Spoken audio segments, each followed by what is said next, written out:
Welcome to Let the Quran Speak. Now we answer questions we've received from you, our viewers. If you have a question, visit our website, QuranSpeaks.com. Dr. Shabir, we have a question from Faisal Hasnain. He's from Dubai, and he sent us in an audio question. So let's listen in. Sure. Dr. Ali, I have a question regarding dreams. I understand that as per some Islamic scholars, there are three types of dreams, namely good dreams, bad dreams, and insignificant or meaningless dreams. Now, good dreams, I believe, are those dreams that are from Allah, and that one should then pray for Allah to fulfill those dreams. Bad dreams, I understand, are from shaitan. And when one has a bad dream, one should recite Auzu billahi minash shaitanir rajim and dry spit 3 times on the left side. And then there are insignificant or meaningless dreams that are neither good nor bad. These, I understand, can be caused by something in our subconscious and can be ignored. I would like to just ask you if my understanding is correct or what your views are in the matter.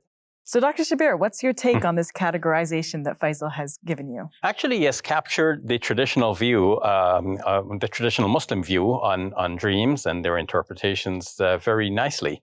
A similar explanation is given in an excellent article on a website, farhathashmi.com. If you just search for Islam and dreams, probably this is the first one that comes up.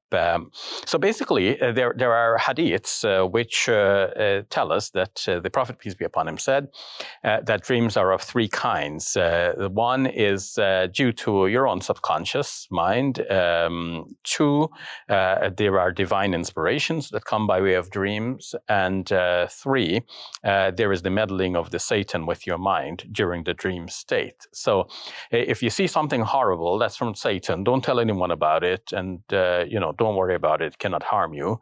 If you see something good, praise and thank God for that. And you're allowed to tell somebody else about that one. Otherwise, the other dreams from your subconscious mind, it's just something that you've been thinking about during the day. It just appears in your dream now. Now, this helps a lot to make sense of the varied and many different dreams that we have.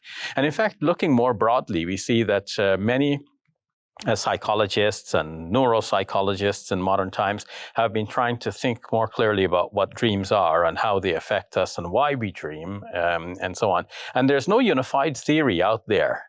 You might find some experts saying it does one thing, and some experts say it does something else, and which part of the brain is affected when we dream, and so on. All of this is the subject of modern study. Mm-hmm. But then too, there's a lot of obscurity because we're dealing with the mind, which itself is hard to pin down. And in a sleep state, the sleep state, right? So basically, what we know about dreams from modern studies is that, in an 8-hour length of sleep time, you go through some cycles of, going into deeper and deeper sleep. And then maybe within a 2-hour cycle, you might have maybe 20 minutes of what is referred to as rapid eye movement state, REM. So during the REM state, you experience the most vivid dreams. But it could be that it's because you tend to wake up during this very phase that you remember the dream because you just had experienced it. You have other dreams at other times as well, in the lesser, like not so deep sleep, but you don't remember them that well. And some psychologists have said actually that in a dream you have some things that you're worried about, some things you desire, some things you fear, and so on. But there's no consensus about all of this. But the prescription that says that you should get up and spit on the left side and so on, one might interpret that as a dry spitting, but that's not actually stated in the narrative from the Prophet, peace be upon him. So if we take that to be a genuine narrative from the Prophet, peace be upon him, time, it might seem a little bit odd that you're going to spit. And in his time, people had earthen floors, so they might spit on the floor and then cover it up with some dust, not like the sanitary environments that we try to cultivate in our own homes today.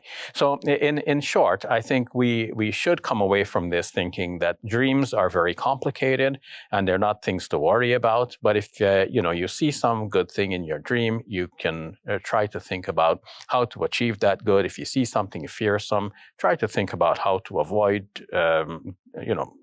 undesirable situations.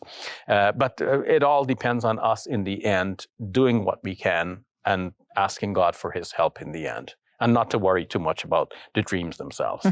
Thank you for that, Dr. Shabir. You're welcome. If you enjoyed this video, click like and subscribe. And please donate to support our work at QuranSpeaks.com.